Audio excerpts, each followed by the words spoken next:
Começou o Cariocão. Seja bem-vindo a mais um vídeo do canal. Hoje vamos falar do Campeonato Carioca de 2023 que já começou. Se você quer saber como cada um dos 4 grandes se preparou, deixa o like e bora pro vídeo.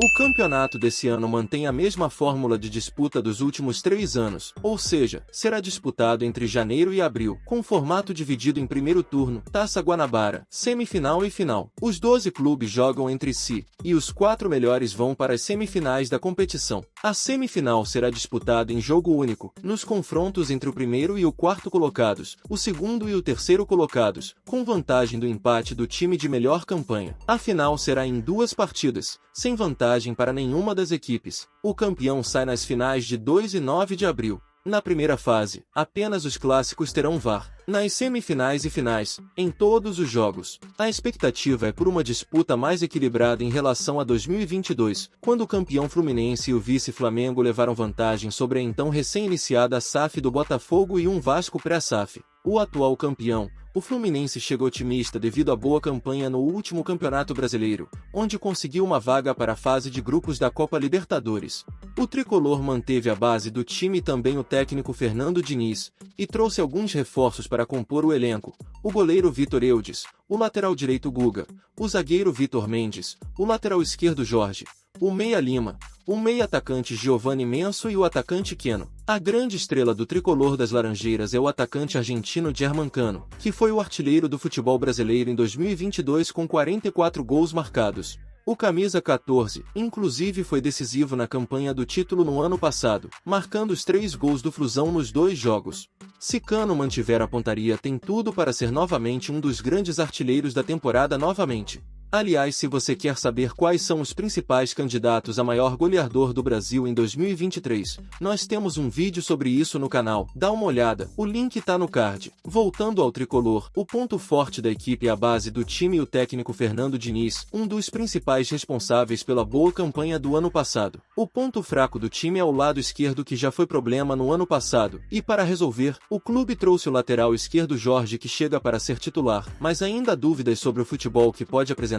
já que não se firmou no Palmeiras. O fato é que o Fluminense está mais forte no começo de 2023 do que estava no começo de 2022, o que deixa a torcida tricolor com a esperança de conseguir o 2º título consecutivo, o que não acontece desde 1984, quando derrotou o Flamengo na final. Aliás, o Flamengo, que perdeu um inédito tetracampeonato no ano passado por causa do Fluminense, chega nesse ano com muita força para retomar a hegemonia do estadual. O Clube da Gávea, o atual campeão da Libertadores e da Copa do Brasil, manteve a sua base vitoriosa dos últimos anos e ainda segue se reforçando. Trouxe de volta o meia Gerson, e agora será comandado pelo técnico português Vitor Pereira, que fez grande trabalho no Corinthians. O time tem grandes estrelas, mas a maior delas é o atacante Gabigol, que desde 2019 se tornou o símbolo maior do time, que tem um elenco com muitos medalhões. São 210 jogos disputados, 133 gols, 33 assistências, além dos 11 títulos conquistados.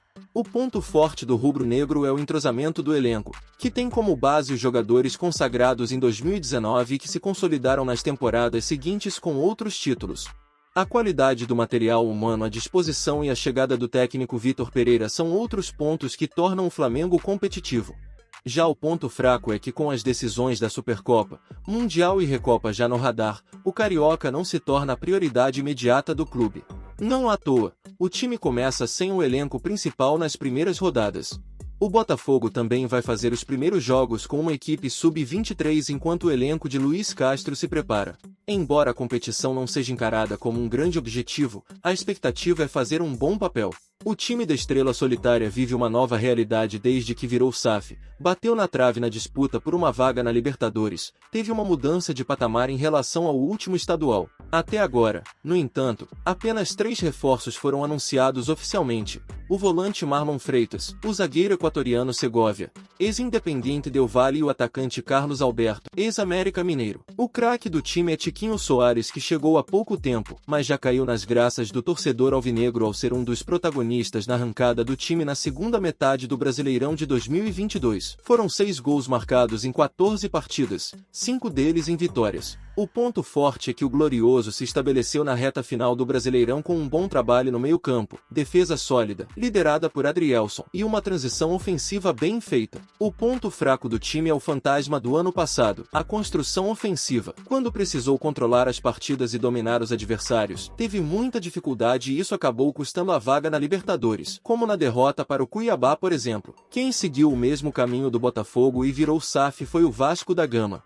O Clube da Cruz de Malta vai disputar o seu primeiro campeonato desde que foi decretado o início de uma nova era. Os torcedores estão repletos de expectativa para ver em campo o time que está sendo montado com a ajuda do dinheiro da 777 Partners, acionista majoritária da SAF Vascaína. O elenco que jogou a Série B em 2022 foi enxugado, com a permanência de pouquíssimos jogadores. É uma nova equipe comandada por Maurício Barbieri e sua comissão técnica, também contratados recentemente. O Carioca servirá de laboratório para ver todas as caras novas em ação, mas um eventual título para começar bem a temporada será muito bem-vindo. O Vasco foi a equipe brasileira que mais investiu em reforços até agora. Foram cerca de 90 milhões de reais gastos para montar o novo time. A estrela do Gigante da Colina para a temporada é o atacante Pedro Raul, badalado pelos 26 gols marcados com a camisa do Goiás no ano passado, quando foi até citado como exemplo pelo então técnico da seleção brasileira Tite. O artilheiro começa a temporada no posto de principal jogador da equipe. É a esperança de gols do Vasco aos 26 anos e candidato a artilheiro do Carioca. O ponto forte da equipe é a organização. Com a transição para a SAF, o Vasco pela primeira vez em muitos anos está com todos os salários e pagamentos em dia. A promessa é de uma gestão mais profissional, desde o processo de contratações até a logística para os jogos. Isso sem falar do poderio financeiro possibilitado pelo investimento da holding norte-americana. Já o ponto fraco é o entrosamento. Como qualquer equipe reformulada de uma temporada para outra, o Vasco pode levar tempo até dar liga. Por mais que o clube tenha sido o primeiro entre os grandes a iniciar a pré-temporada, os treinos foram iniciados no dia 8 de dezembro. Além dos 4 grandes, o campeonato tem os outros 8 equipes que sonham com a difícil tarefa de furar a hegemonia do quarteto carioca, o que não acontece desde 1966, quando o Bangu conquistou o seu segundo e último campeonato estadual. As 8 equipes são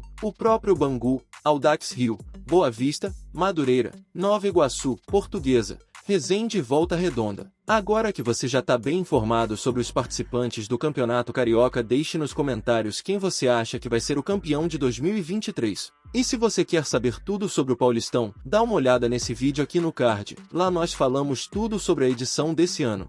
E se você quer ficar bem informado sobre o mundo do futebol, se inscreve no canal e ative as notificações. Até a próxima. Valeu!